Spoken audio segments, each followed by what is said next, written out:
Živijo, to so Digitalije, z menoj je profesionalni fotograf Saša Kapetanovič, ki je prinesel s sabo tudi svojo opremo, delovno, Kanada, tale fotoaparat in tale objektiv. Mene pa poznate s svojim iPhonom, zelo navdušeno fotografiram. Kakšna je razlika? Kako gledaš na to razliko zdaj, recimo ti kot profesionalni fotograf, delaš s Canonom 5D, mi pa pravzaprav vedno bolj snemamo z čim manjšimi žepnimi telefoni. Ja, bi rekel, da dokumentirate. Dokumentiramo.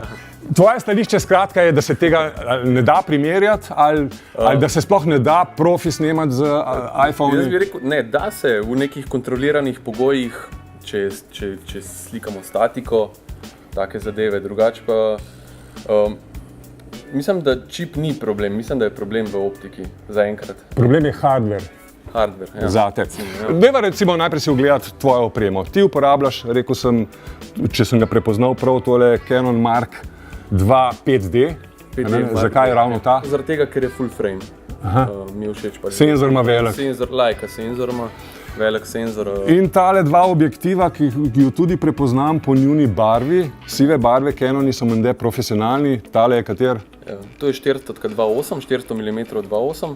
Teleobjektiv, ne? Ta je teleobjektiv za približati. 2.8, ja, pač 2.8 močna svetlobna jakost. To je pa zoom 70-200 2.8. Kakšen bi moral biti tak majhen telefonski fotoaparat, da bi bil zate dovolj dober? V štartu bi si želel recimo kontrolo nad zaslonko pa nad zaklopom. Recimo to bi mi zelo že pomagalo. Zato, da lahko delam kakšne penninge, da lahko se igram s časi, da si pač prilagodim fotografijo po svoje. Jaz rad pozabim te stvari nekje, zato ker se mi ne da skozi nositi sabo in takrat zelo rad slikam s tem. Pa pogrešaš kdaj te funkcije, ki so na telefonu, pa bi jih rad imel na tvojem profesionalni kameri? Še mogoče naraj bi videl, da opcijo panoramo, recimo, da bi imel na fotiču. To mi je fajn. Midva sva prišla na streho snemat umetniške in športne fotografije, pa dejva.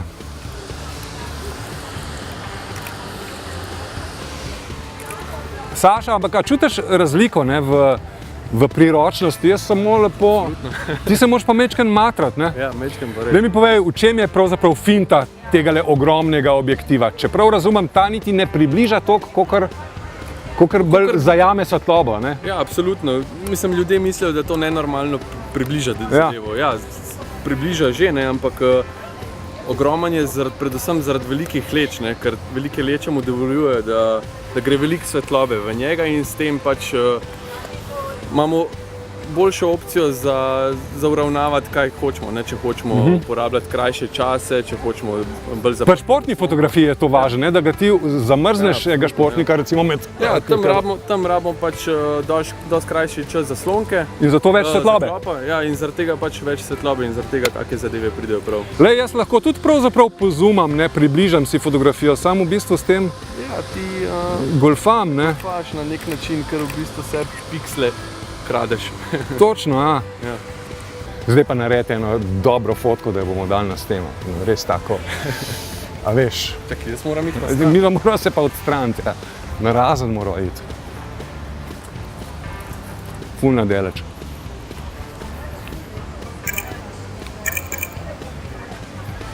Digitalije. Kaj pa recimo priročnost? Ko jaz posnamem fotografijo z telefonom, jo lahko takoj že obdelam na telefonu in pošljem naprej. Absolutno, to je definitivno prednost. To, ker jaz moram pač to nekam spraviti, recimo, mislim, najrajši na računalnik, čeprav bi lahko tudi na tablico. Tudi obdelava takojšnja, ne, seveda. Ja, hvala lepa za tvojo demonstracijo. Nekost. In nasvidenje. Nasvidenje.